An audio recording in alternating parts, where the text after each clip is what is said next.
Welcome to Cross Platform Podcast, where we discuss how to solve productivity problem across platforms. I'm Augusto Pinaud, And I'm Art Gelwicks.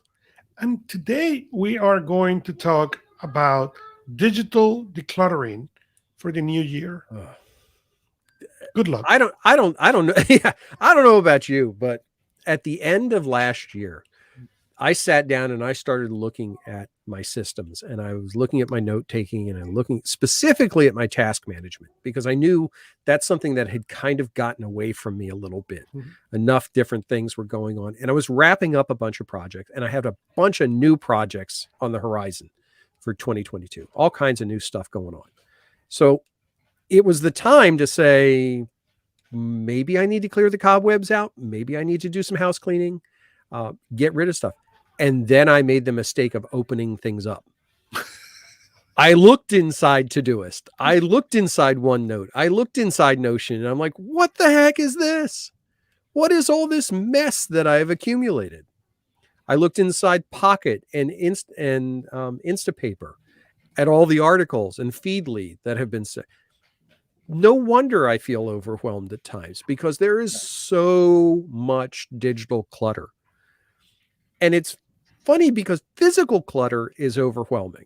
There's no question. Anybody dealing with physical clutter, you're tripping over stuff, you can't find things like that. But it's there. You can see the end of it. Digital clutter, you can't actually see the end of. You don't realize when it's gotten out of control. And it's not specific to a particular thing. I look at the digital clutter on my phone, and it's a different type of clutter than is in my laptop, is in my hard drives, on my flash drives. So here's where I wanted to dig into it with you, Augusto. One, do you deal with digital clutter? And two, how are you tackling it? What are you doing? Do you feel like you have it under control? Do you feel like it's controlling you? Well, control is relative. Let me begin saying that. Okay. And let me begin for, Spoken like a parent. So and then let me start with for where I was at the end of the year, like you said. mhm. One of the things that I so I originally got the iPad mini to be my notepad. And that is the use that I use the most. But at some point put this machine into an arm, and I was using this machine a lot to do video calls, Zooms and stuff. So instead of using my main machine, I was using that. And what I didn't notice is that really broke some of my digital processing. How Why? so? Because this is where I take notes. So Yeah. I now begin taking notes on the other iPad that's synchronized there, but I lose that opportunity of I'm waiting for this meeting, or you get into the meeting and say, sorry guys, you need to wait for a second. And I now don't have the device on hand to process a couple of these things. Okay. Okay. So because of that, I then made a couple of changes in my office and got another of the iPads, put it to that purpose, and then got this one back to be that notebook.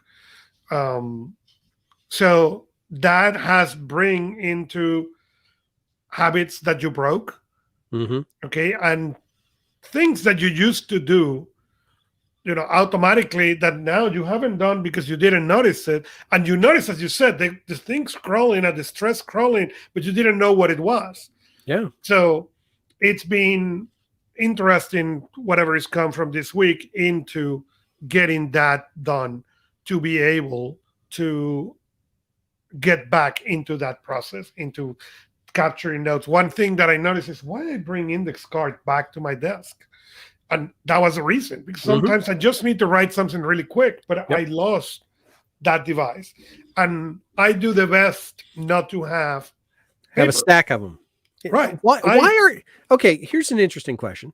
Why are index cards such a good thing? What is it about them that they become the default thing that we use? Because even hardcore post-it note people, will usually have a stack of index cards around. Yeah, the size is perfect. I think the size of an index card is better, and even I want buy the ones who I can use in portrait mode that has the lines to write in Oh, okay. portrait mode, because I dislike when they are on landscape because they're too long. I just need them for list things quick. Gotcha. The other thing I think with the index card is you don't, if you use a notepad, regular notepad, okay, and you write two things, you feel that you need to fill the Yes. rest of the page. Yes. You feel really bad putting a line and going to the next idea. Mhm. In an index card, you are okay having 7 index cards, each one with 2 ideas. That in I a agree. paper you will not, in a notepad. If you think about physical notebooks, and don't want to derail the whole digital thing, but it's one of the reasons why you moved to digital, is just for the reason you're talking about. I have tons of notebooks around that are half finished, that I've done through, several months, and I kind of finished up using, and you move on to another one because you find one you like better. But then you take this half finished notebook and it's like, well, what do I do with it? I don't want to go.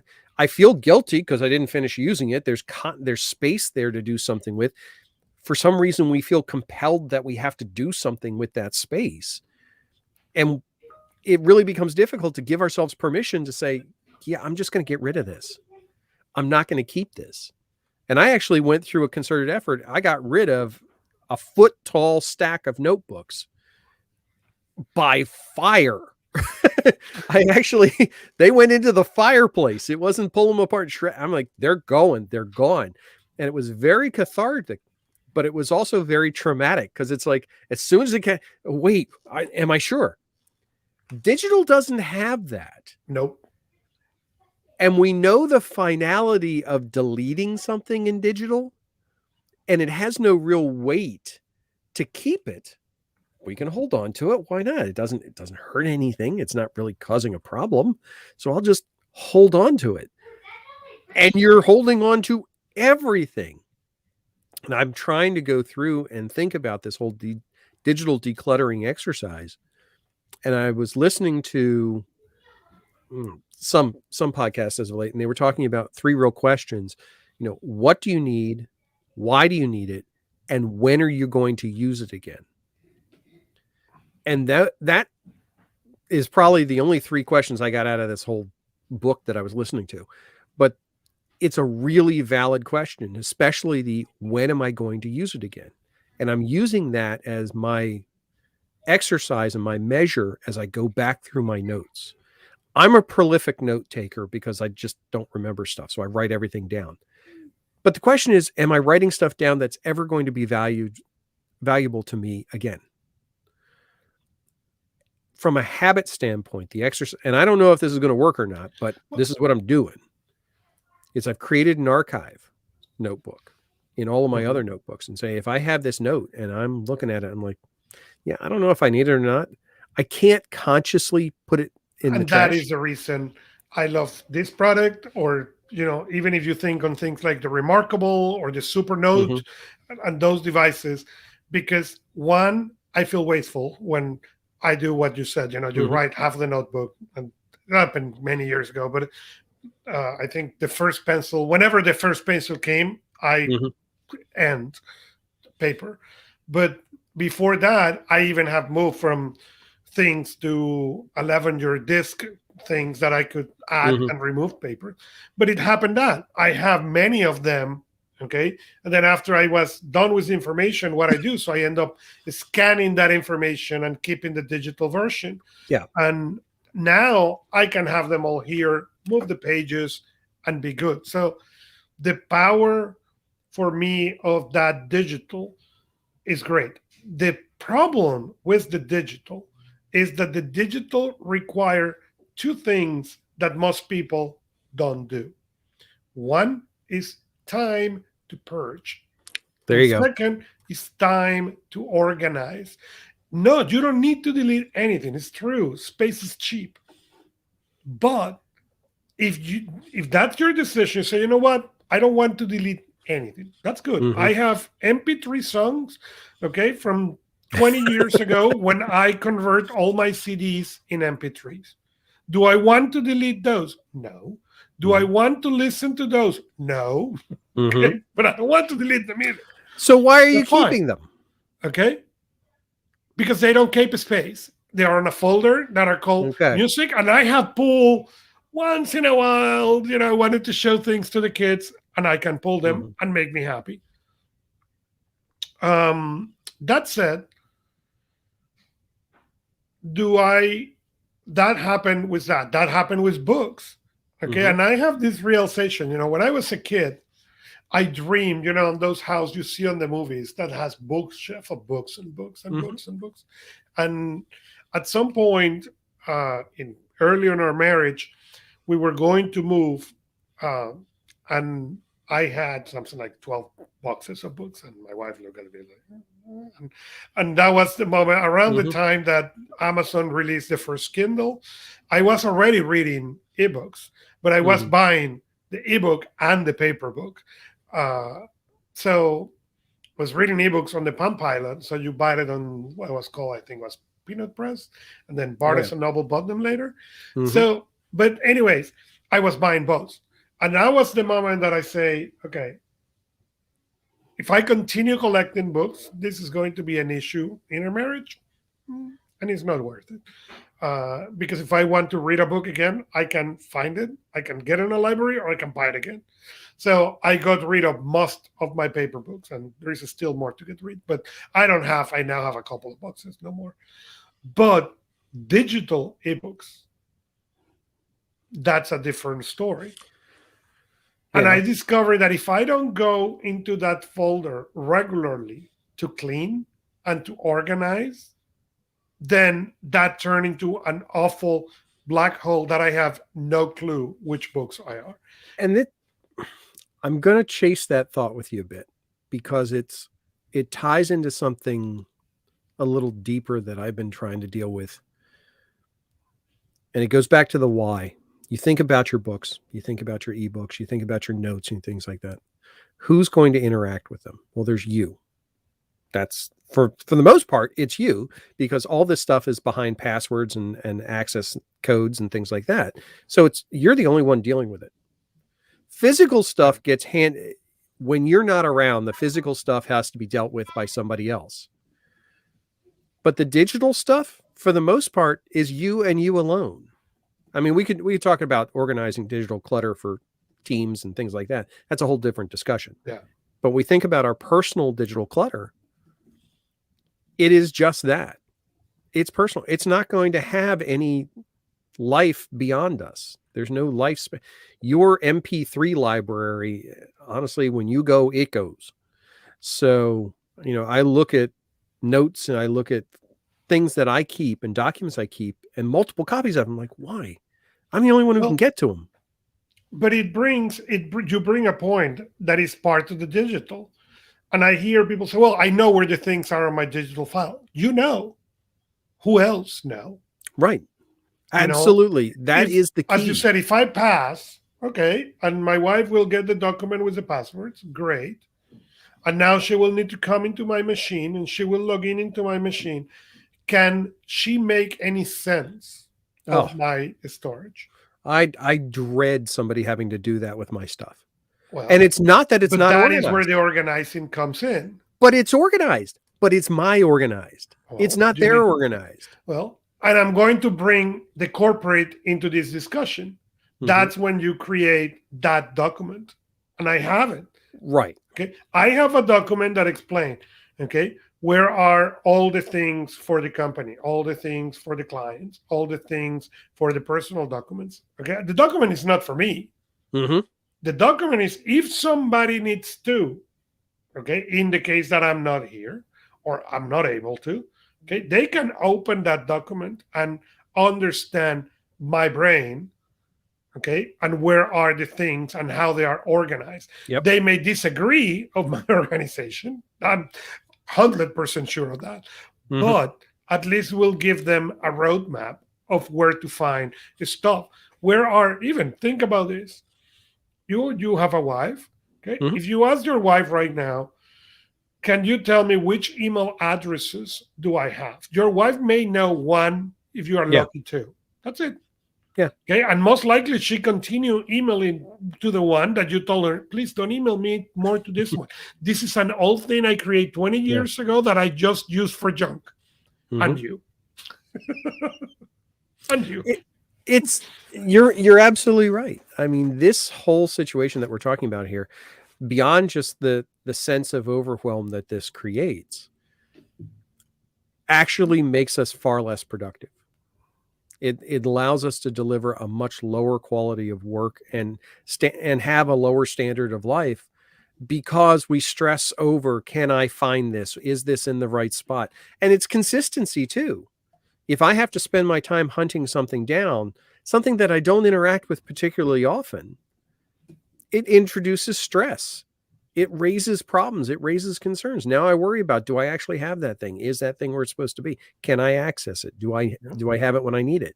All of that question comes into play. And then I go back and I look and I'm like, why do I still have this thing? Why do I still have that thing? I looked up my eye doctor prescription the other day. I went to the eye doctor. I got a prescription for new glasses. I keep a digital copy of it. Great.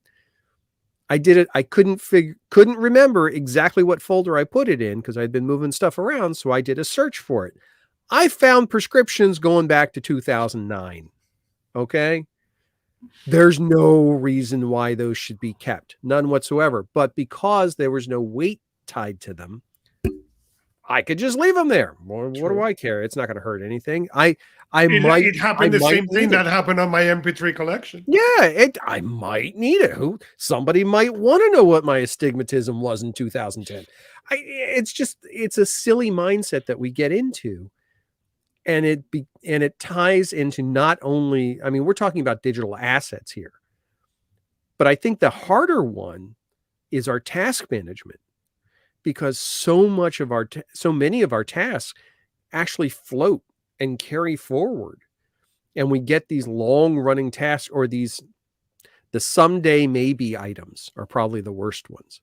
Because you capture it and it's there and you see it every time you go in. It's like, oh, okay, maybe I should do that. Maybe I should do that. But you're never actually going to do it. Mm-hmm. Or you might do it, but the odds are really slim. But yet it's still there poking you like it has a small, sharp stick. So what's my exercise? And that's where I want to transition this conversation into. When you think about your task management, and you were talking about purging and processing, what's the one thing you do consistently to keep your tasks under control? So I have an appointment in my calendar that is called the low priority task. It happened on the second Friday of every month at 3 p.m. It's a 2-hour event. And I go, and the goal of that is only do low priority task stuff in my system. Okay. Why? When you have the high priorities, you are always looking into them. Okay. And the problem is you put in that thing empty bag. Okay. It's a next action. Yes. You have only one bag. Do you need to empty it? Yeah, maybe before the next trip. Is that has any kind of priority? No, unless you need the bag tomorrow. Yep. So what happened with those things is those things crawl into your system and make your system slow. Why? Because you don't remember empty bag, but your brain remembers that you make that agreement that you were going to empty the bag and you have no clue where that task is. So what this allows you is the equivalent of the physical cleaning of the bag. You're basically dumping everything in there and say, what has the lowest priority? Oh, add the wood thing that you bought on Amazon to the Apple Pencil. These are 0 priority. Okay, so you will never do it. But now you have that hour every month to get rid of this stuff. And that's a really interesting way of doing this. What is interesting, I do this with my clients, and what is interesting is the happiness that you get after that hour. Mm-hmm. You're not doing anything on priority. Okay. The only rule is you need to try to find what is the stuff in there who has the lowest priority. That's the challenge. But See, the cleaning and it is, you know, it is, what is the brand? It's Fabuloso. Okay. That it is like when you clean that bathroom with Fabuloso and after that you, oh, it smells like clean. Exactly. That's the mm-hmm. feeling you get when you get, sometimes you get one, but sometimes you get 10. Okay. And now your system gets back, but you don't get back from the top. You get back from all that stuff that is in there that is stale and Mm-hmm. bad. Yeah, for me, it's giving myself conscious permission to delete tasks. Just because I put it on the list doesn't mean it actually has to be done. To go back and look at things and say, you know what, I'm not actually going to do that, or it doesn't actually need to happen, or it can, and take it off without having to check the box off. That's a big step for me, at least, because I look at a lot of them and say, okay, am I capturing the right things? That gives me the permission to capture everything. Correct. If I'm not sure, I'll just put it on the list. Especially using tools like Todoist, where I can use natural language to say, oh, okay, we've got the couch repairman coming on the 14th. So couch repair on the 14th. Done. Don't have to think about it. It's in there. I don't actually have to do anything with that. It becomes that assistant. And that's more of what I'm trying to start to look at this as, less as a you must do these things and more of a this is what's going on type of thing. It works to a certain degree. There's still a lot. The organization structure is still where I think a lot of people struggle, including myself. Things like, labeling versus, specifically in Todoist, labels versus projects and how they interact. But whether it's note-taking, whatever your tools are, giving yourself time to organize, which was the other piece you brought up, and I want to pursue that with you. How do you go through and start to organize this clutter? Is it by topic? Is it by time? Is it by content? Is it by what kind of a structure do you do? Yeah, I work with a lot of small business owners and entrepreneurs. So I work with a lot of people who has wearing 20 hats, and that's a problem. So what I tell them is find a hat that excites you and focus on clear that one, and then go to the one you despise the most, and then go back to the next one who excites you, and then go back to the one you don't like. Because what we tend to do is we go to the ones we like. So those are shiny. Okay. If you like, woodworking, okay, the woodworking folder, that's beautiful. But then if you don't like finance, the finance thing is like, okay. Now, when you do it that way, you are coming back to something fun. You're coming back to something that you will enjoy. So that allows you to go. The second thing I do is when I have clients who do getting things done and who do weekly review. So I tell them, you start the projects the first week. So on even weeks, you go A to C. And on odd weeks, you go C to A. Why? Because that guarantees that every other week, you have your best brain power from C to A. Because what happens sometimes is you go A to C, and when you now get to the S, you're like, what it is, that looks good, and okay. But when you switch the order every other week, you guarantee that at least every 2 weeks, you are giving your best brain to the last part of that list. That's a really good idea. I like that approach of taking advantage of inverting your normal structure to give yourself a different perspective on the things that are there. I like to do something similar to that. No, not so much the invert, but because a tool like Todoist offers you the ability to look at things as lists and boards, a lot of times I'll just toggle between the two depending on the device I'm on. So if I'm on my phone, I use the list view because it works better in a vertical format. Right. If I'm on my laptop, I do it on a board view, but I'll flip back and forth. It doesn't change the items, but it changes how I look at them because I get a different relationship then. In a board view, I'm looking at things categorically. In a list view, it's more progressively, working my way through the sequence. So that part of the organization process, here's the hang up I get into. And we talk about this all the time about learning your tools. Knowing how to make the tools do certain things is one step. Why you make them do that thing is a different thing entirely. And I'll call out one of your favorite ones, color coding. One of the things that you can do in Google Calendar and Todoist and just about every tool is you can color code your items. The question is, why do you color code them? What is the underlying intelligence behind the color coding? Is it so that you can tell everything apart?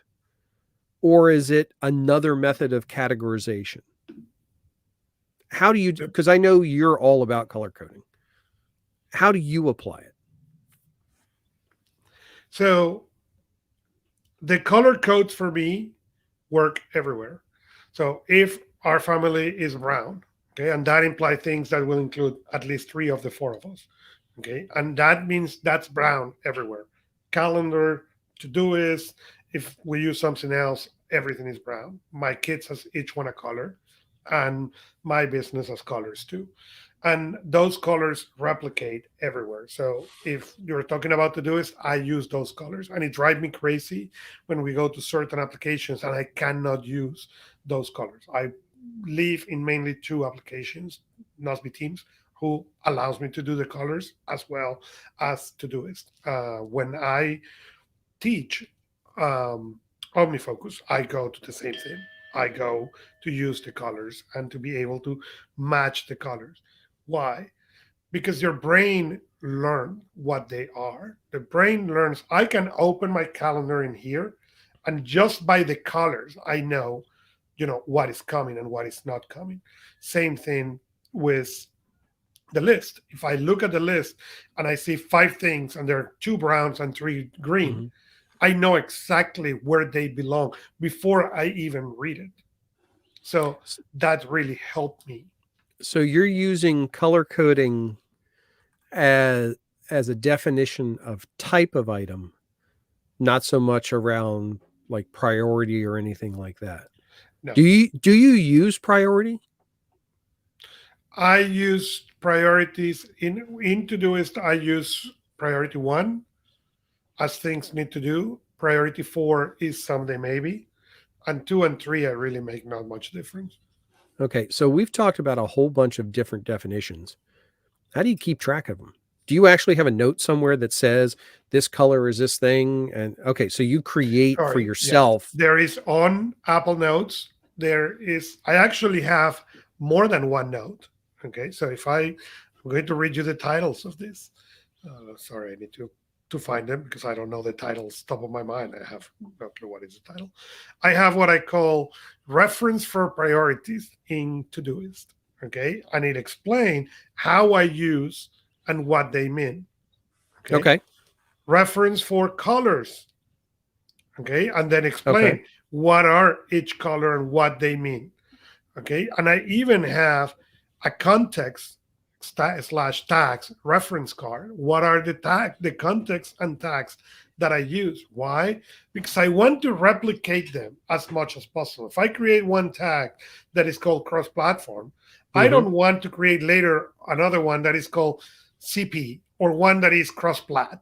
No, I want to use the same one. So if I have this list, it's easier for me. And the last one I have is one that I call technology reference card that includes every machine I have and what is their use. And I review these ones maybe every 3-6 months unless something changed. But it is really good when I come and say, oh, look how much the use of certain devices have changed. Or when I have doubts, I told you I change some stuff. I look into what happened, and I went to this. I noticed, oh, because I stopped using this device for what it was.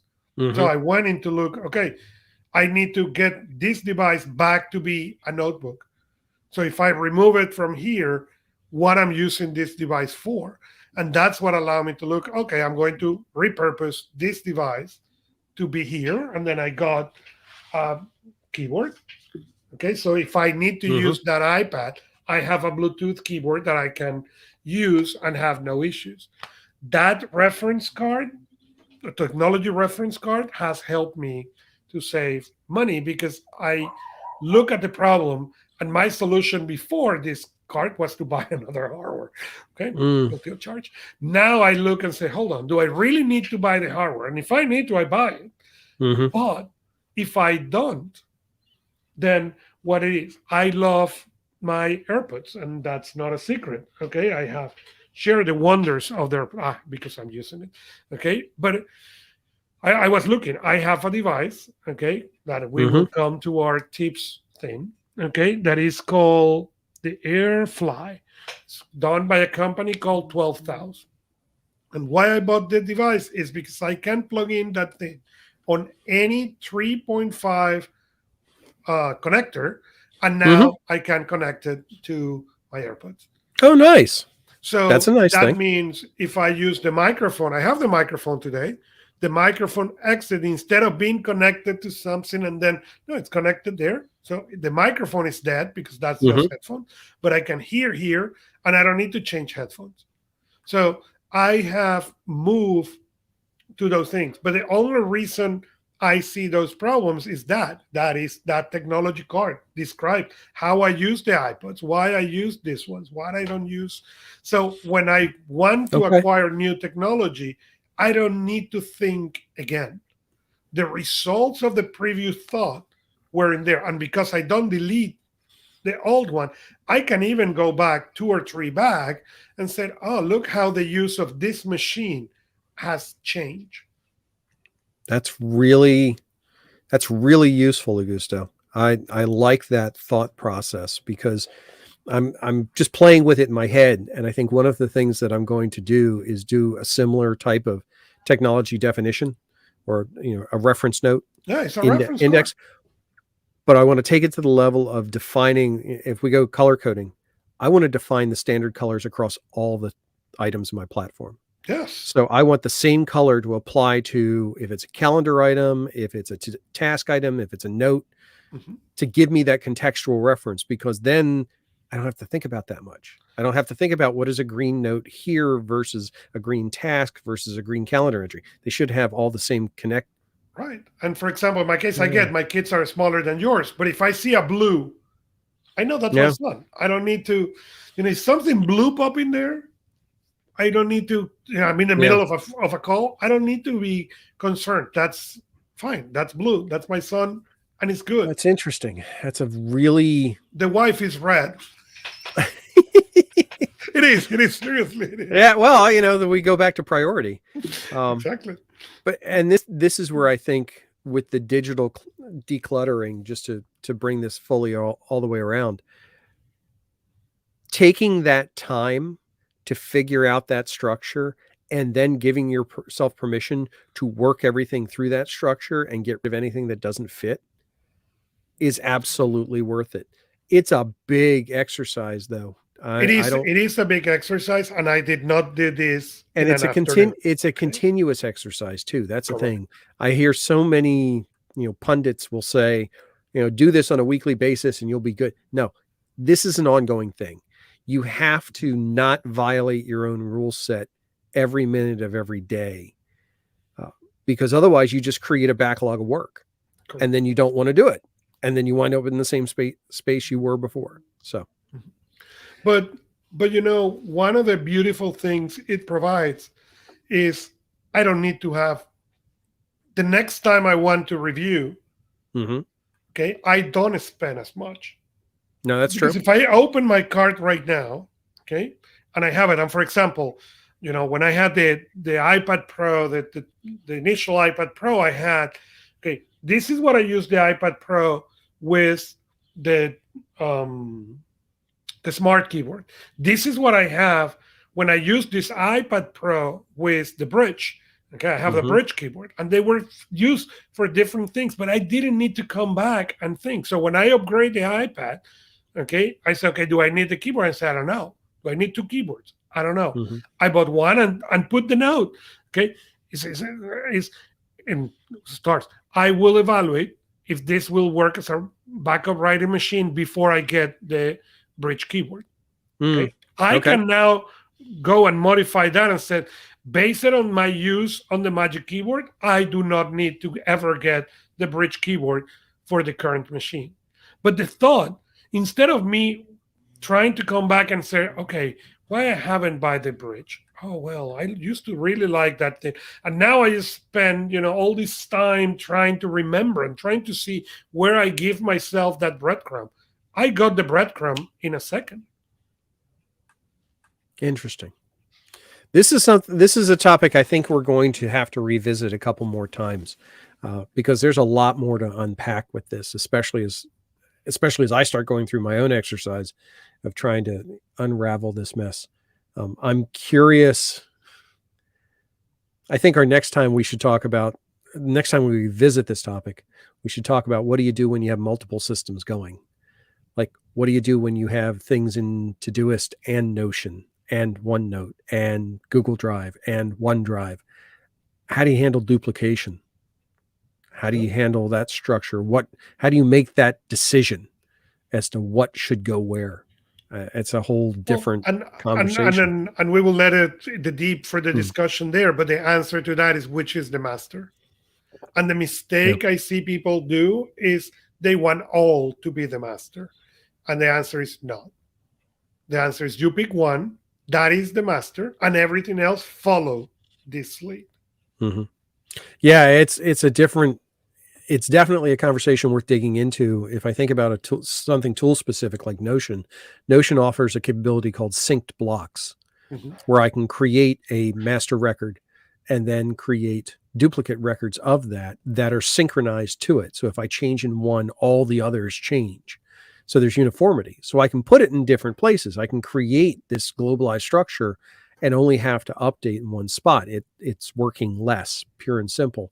It's a good way to handle it, but it does require quite a bit of planning, because you got to realize, okay, I'm going to go back and grab this block and put it here. And am I creating too complex of a structure just because this functionality is here? I don't know.